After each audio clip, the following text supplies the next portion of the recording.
তারেক রহমানের রাজকীয় প্রত্যাবর্তনই বলে দিচ্ছে সময় কি না করতে পারে। দেড় যুগ আগে তিনি নির্বাসিত হয়েছিলেন বাধ্য হয়ে, আর ফিরে আসছেন রাজকীয়ভাবে। সময় কত কিছুই বদলে দেয়, যেমন বদলে দিয়েছে তারেক রহমানকে, বদলে দিয়েছে বিএনপিকে। 17 বছর আগে তিনি যখন দেশ ছেড়েছিলেন তখন বিএনপির মাঝে ছিল চাপা আতঙ্ক ও উৎকণ্ঠা, অথচ 17 বছর পর বিএনপি সম্পূর্ণ ভিন্ন এক মেরুতে দাঁড়িয়ে। শীর্ষ নেতাকে পাওয়ার পাশাপাশি দলটি আছে ক্ষমতার কাছাকাছি। এতগুলো বছরে শুধু বিএনপির মধ্যে নয়, তারেক রহমানের জীবনেও এসেছে অনেক পরিবর্তন। তিনি এখন অনেক পরিণত।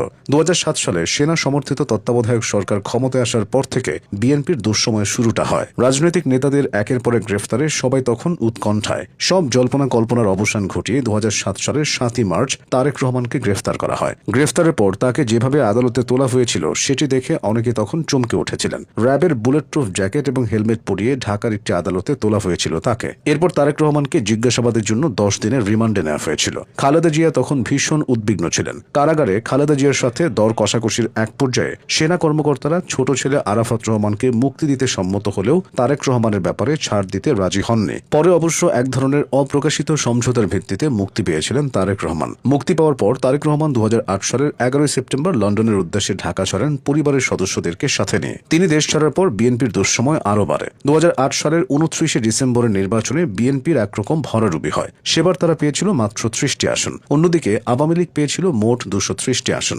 2001 থেকে 2006 সালে বিএনপি সরকারের নানা অনিয়মের কারণে এই অবস্থার সৃষ্টি হয়েছিল বলে ধারণা করা হয়। এদিকে 2008 সালের নির্বাচনে ক্ষমতায় আসার পর আওয়ামী লীগ সরকার তত্ত্বাবধায়ক সরকার পদ্ধতি বাতিল করে দেয়। এটা ছিল বিএনপির কাটা ঘায়ে নুনের ছিটার মতো। শুরু থেকেই বিএনপির নেতাকর্মীরা এর বিরুদ্ধে রাজপথে সরব ছিলেন। দীর্ঘ 15 বছর ধরে তারা এই দাবিতে সরকার পতনের আন্দোলন করেছেন, কিন্তু লাভ হয়নি। এদিকে আওয়ামী লীগ বিএনপির নেতাকর্মীদের বিরুদ্ধে মামলা চালাতে থাকে। ধীরে ধীরে এই পরিমাণটা আরও বাড়ে। অন্যদিকে তারেক রহমানের দেশে আসার সব রকম ব্যবস্থা বন্ধ করে দেওয়া হয়। তার বিরুদ্ধে অনেকগুলো মামলা, সেসব মামলায় বিতর্কিত সব রায় কি হয়নি এই সময়ে। বাদ যায়নি তারেক রহমানের মা সাবেক প্রধানমন্ত্রী খালেদা জিয়া। তাকেও জিয়া অরফানেজ ট্রাস্ট দুর্নীতি মামলায় গ্রেফতার করা হয় 2018 সালে। এরপর দীর্ঘ 5 বছর তিনি জেলে ও বাসায় বন্দী ছিলেন, যে কারণে মায়ের সাথে তারেক রহমানের সাক্ষাৎকার পুরোপুরি বন্ধ হয়ে যায়। 2008 থেকে 2024 সালের 5 আগস্ট ক্ষমতাচ্যুত হওয়ার আগ পর্যন্ত ক্ষমতায় ছিলেন শেখ হাসিনা নেতৃত্বাধীন আওয়ামী লীগ। এই সময়ে দেশে 3টি সাধারণ নির্বাচন অনুষ্ঠিত হলেও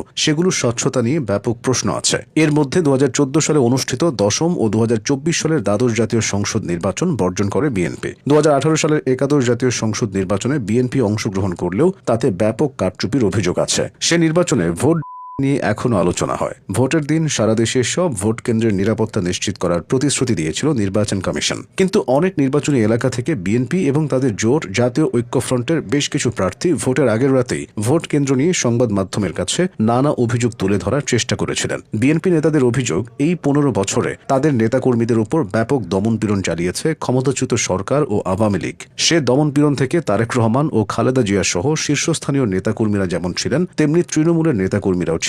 বিএনপির বহু নেতা ও গুমের শিকার হয়েছেন। মামলা হয়েছে অগণিত নেতাকর্মীর নামে। অনেককেই যেতে হয়েছে কারাগারে। তারেক রহমানকে সেসব বাইরে থেকেই সহ্য করতে হয়েছে। এখন তিনি ফিরছেন, দলের হালচালও বদলে গেছে। সব মিলিয়ে বিএনপিতে বইছে সুবাতাস।